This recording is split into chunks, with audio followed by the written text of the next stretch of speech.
Assalamualaikum warahmatullahi wabarakatuh. Perkenalkan, nama saya Uca Valensi Ranu Fatma dari kelas Farmasi Reguler semester 3 NIM 42121055. Di sini saya ingin menjelaskan mengenai reseptor growth factor atau biasa disebut reseptor pertumbuhan dan reseptor sitokin. Growth factor sangat berperan penting dalam pertumbuhan, proliferasi, dan diferensiasi sel. Dalam growth factor terdapat overekspresi pada sel-sel kanker. Contohnya reseptor EGF terekskripsi lebih dari 100 kali pada kanker epitelial, lalu menghambat aktivasi reseptor EGF yang dapat menekan pertumbuhan kanker. Sebaliknya, pada penyakit gangguan pertumbuhan terjadi defisiensi growth factor atau gangguan aktivasi reseptor growth factor. Selanjutnya ada contoh obat yang bereaksi pada reseptor growth factor. Yang pertama ada reseptor epithelial growth factor atau EGF, epidermal GF. Nama obatnya erlotinib targeva, gefitinib iresa, dan lapotinib tikerb dengan sifat antagonis dan efek menghambat pertumbuhan sel epitelial atau kanker atau anti kanker.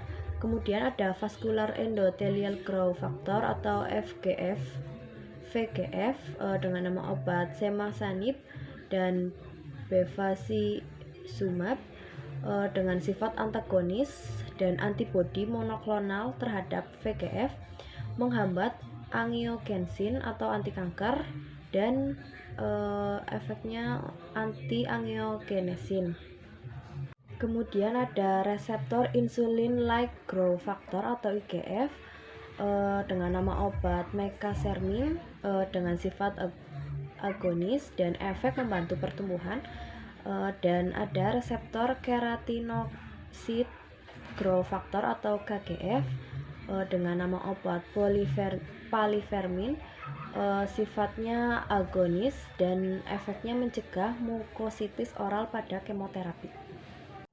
Selanjutnya ada gambar reseptor growth factor. Yang pertama, ligan growth factor, dinding domainnya diam, teraktivasi dan terangkat pada bagian growth factor dan terjadi oktofosforilisasi dan aktivitas RAS. Kemudian perubahan terjadi pada GDP dan GTP, lalu teraktivasi dan akan mengaktifkan RAF dan mengaktifkan MEK. RAF aktif akan mengalami faktor transkrip yang disebut sebagai sifat protein kinase. Selanjutnya yang kedua ada reseptor sitokin. Sitokin adalah protein yang memiliki BM rendah 10-30 kDa yang memiliki berbagai fungsi yang berkaitan dengan sistem imunitas. Sebagian besar sel-sel dalam tubuh kita menghasilkan dan berespon terhadap sitokin sebagai alat komunikasi. Contohnya interleukin 1-15, tumor necrosis factor atau TNF, dan interferon atau IFNY.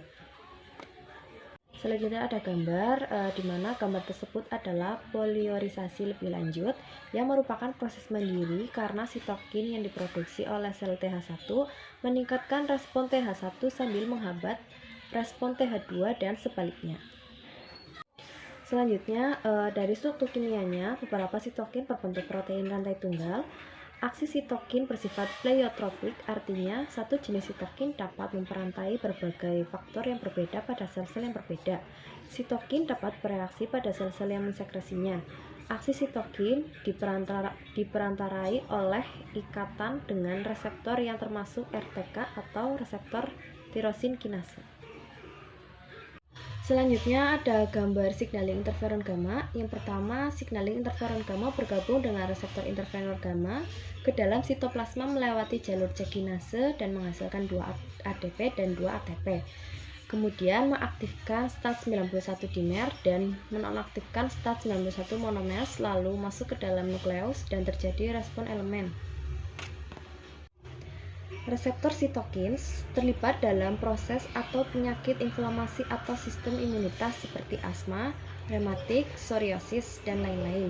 Contohnya interleukin 1-4 memicu produksi IgE dari B cells. Kemudian ada interleukin 5 merupakan kemoatraktan bagi eosinofil. Kemudian ada TNF alfa dan interleukin 1 terlibat dalam artritis rheumatoid dan interleukin 10 merupakan sitokin utama pada psoriasis. Ya, lalu ada gambar perbandingan dari kulit sehat dan kulit yang mengalami penyakit psoriasis. Ya, ini adalah gambar dari seseorang yang mengalami psoriasis, di mana kondisi ketika sel kulit menumpuk dan menghasilkan bercak bersisik yang gatal dan kering. Penyakit ini biasanya disebabkan oleh adanya masalah pada sistem kekebalan tubuh, flu, ataupun stres. Selanjutnya ada rheumatoid arthritis, biasanya mengenai persendian secara simetris atau pada kedua sisi secara merata. Awalnya dapat dimulai pada beberapa persendian saja dan paling sering menyerang pergelangan tangan, siku, bahu, lutut, dan pergelangan kaki. Kemudian ada gambar dari sendi biasa, lalu ada osteoarthritis, kemudian ada gambar dari radang sendi, di mana sendi biasa terdiri dari otot, tulang, bursa, membran sinovial, cairan sinovial, urat daging, kapsul sendi, tulang rawan, dan juga jaringan obat. Pada osteoarthritis terdapat ujung tulang saling bergesekan dan tulang rawan yang menipis. Kemudian ada radang sendi, di mana membran sinovial yang membengkak dan meradang. Ya, gambar selanjutnya menunjukkan respon tipe lambat sitokin yang terlibat akan menyebabkan efek lokal dan sistemik, sehingga terjadi aktivasi dan pengarahan sel-sel inflamasi lain ke saluran nafas. Yang terakhir ada penggunaan sitokin dan antagonis reseptor secara klinis. Yang pertama, anti-interleukin 4 omalizumab yang memblok produksi IgE dan mencegah reaksi alergi. Yang kedua ada anti-interleukin 5 mepolizumab yang mencegah migrasi eosinofil dan mencegah inflamasi alergi pada penyakit asma. Kemudian ada IFNA atau interferon alfa yang dapat digunakan untuk pengobatan hepatitis C virus dan infeksi virus lainnya. Kemudian ada interleukin 2 yaitu adjuvan pada terapi bladder cancer.